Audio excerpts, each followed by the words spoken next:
Operation Sindoor భారత త్రివిధ దళాలపై అభిమానం చాటుకున్నారు సిరిసిల్ల చేనేత కార్మికుడు నల్ల విజయ్. ఆపరేషన్ సింధూర్ విజయవంతమవడంపై అభినందనలు తెలుపుతూ అగ్గిపెట్టెలో ఇమిడే బంగారు శాలువాను తయారు చేశారు. 2 గ్రాముల బంగారంతో 2 మీటర్ల పొడవు, 38 ఇంచుల వెడల్పు, 100 గ్రాముల బరువుతో శాలువా నేశారు.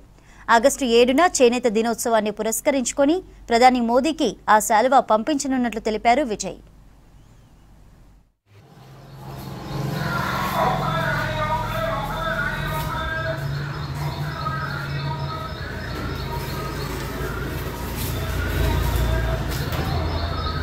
ఆపరేషన్ సింధూర్ అనే ఒక కాన్సెప్ట్ నరేంద్ర మోడీ గారు తేవడం జరిగింది.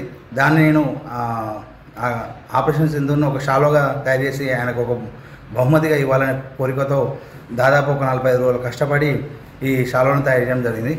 ఇందులో త్రివిధ దళాల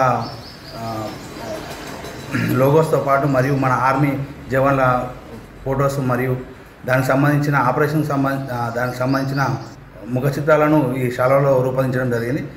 దీన్ని పూర్తిగా 2 గ్రాముల జరితో ఇచ్చి ఈ షాలోను తయారు చేయడం జరిగింది. దీని పొడవు వచ్చేసి 2 మీటర్లు, వెడల్పు వచ్చేసి 35 ఇంచులండి. ఈ షాలోను తయారు చేసినందుకు ఎంతో సంతృప్తిగా ఉన్నానండి. ఇంకా మాలాంటి కళాకారులను రాష్ట్ర ప్రభుత్వం కానీ దేశ ప్రభుత్వం కానీ చొరవ తీసుకొని సహాయ సహకారాలు అందిస్తే ఇంకా మరెన్నో ప్రయోగాలు చేసుకుంటూ సిరిసిల్ల ఖ్యాతిని ప్రపంచానికి చాటి చెప్పడనే తపనతో ఉన్నామండి.